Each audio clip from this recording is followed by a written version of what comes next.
Ostiralean, Biurdana ikastetxean, urteroko irakurraldi publikoa eginen dute. Ez da ekimen berria, 7. urte antolatu dugu irakurraldi hau Biurdana ikastetxeak. Euskal liburuaren irakurketa publikoa eginen dute, eta gehiago jakina izan dugu helburuez eta baita aurtengo irakurraldirako aukeratu dituzten idazleez. Manez Handi, Larreko eta Alexander Tapia Perurena izan dira. Beraz, idazle horiek dira, aurtengoan aukeratutakoak, Biurdana Institutuko literatur irakasle da Jose Mari Zelaieta, helburuez galde egin diogu. Bat izango litzateke guk instituto bezala, kanporat eraman dezakegun oihartzun txikia euskal kulturaren inguruan, barrenean ere horrek lagundu beharko luke irakurtzaletasuna euskal indartzean, eta beste aldetik baita gure ikaslei eta gure zentroari ekarri nahi genien kanpoko oihartzuna, ez? Horretarako gonbidatzen ditugu kanpoko zenbait persona ospetsu edo ezagun eta horrelakoak.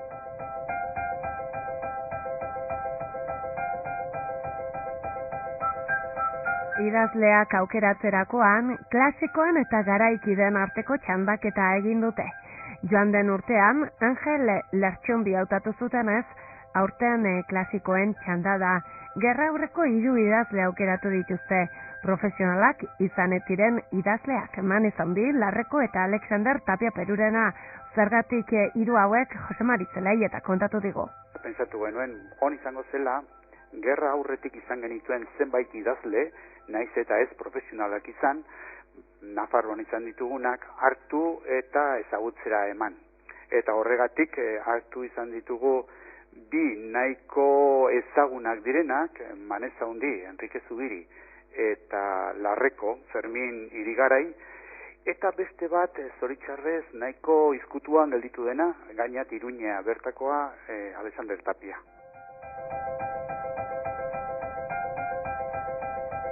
Hiruen inguruko biografia laburra ere galdegin diogu Zelaietari, Fermin Irigarai Larrekoren inguruan hauxe esan digu. Auritzen jaioa da, 19. mendearen erditsuan, 1879an, eta hila zendua 20. mendearen erditsuan 59an hain zuzen. Bera lanbidez medikua izan zen, sendagilea, eta gainat mediko ezaguna, Iruñeko ospitalean ere buru izan dua.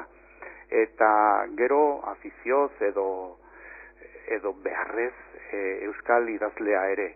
Eta Manez Handi bezala, garai hartako zenbait egunkari aldizkaritan euskaldunean horrelako kronikak idatzi zituen. Sendagile egon zen ona etorri baino lehen, bera eta Irurikan, eta badirudi han indartu zuela bere euskara, nahiko berak dioenez, nahiko itzalia zeukana.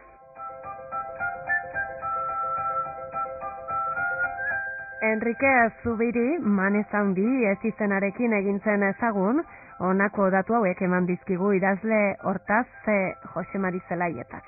Manez Handi ere ezaguna da, pintore bezala, gertatzen dena da, ez dira askotan lotzen Enrique Zubirik Iruñan kalea daukana, pintorea eta idazlea, euskaraz idatzi zuena, Manez Handi. Luzaiden jaioa da, gutxi gora bera bestearen adinekoa, 19. mendearen 77an jaio, eta 20. mendeko 53an hila. Eta lanbidez pintorea zen, Iruñeko Artes y Oficios Eskolako irakaslea, eta zenbait kuadro dituenak, bai diputazioan, bai museoan, bai Iruñeko udaletxean. Euskaraz idatzi horretan bestearen antza aritu zen, hau da, artikulista dira, artikulogileak, periodista modukoak, eta garai hartako egunkari zenbaitetan, La Voz de Navarra, do El Día, eta iparraldeko eskualdunean idatzi zuen. Alexander Tapia Perurena Iruñan jaio zen 19. mende amaieran, artikulu gilea izan zen bera ere, eta aurreko biak bezala afizioz idatzi zuen. Gazteagoa da, 19. mendearen azkenik urtean jaioa, eta diferentea da, hau poeta izan zen.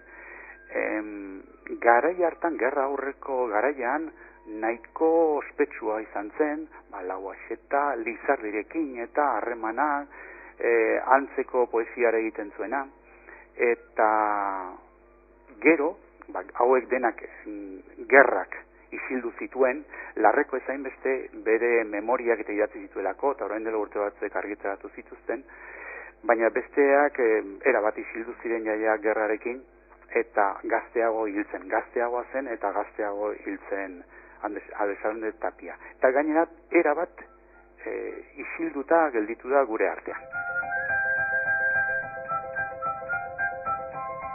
Biordana Institutuak antolatu duen 7. irakurketa publikoa, ostiralean izanen da, eta urtean ere ikastetxe hortako ikaslek kanpotik etorritako irakurle ezagunak irakurtzen entzuteko aukera izanen dute.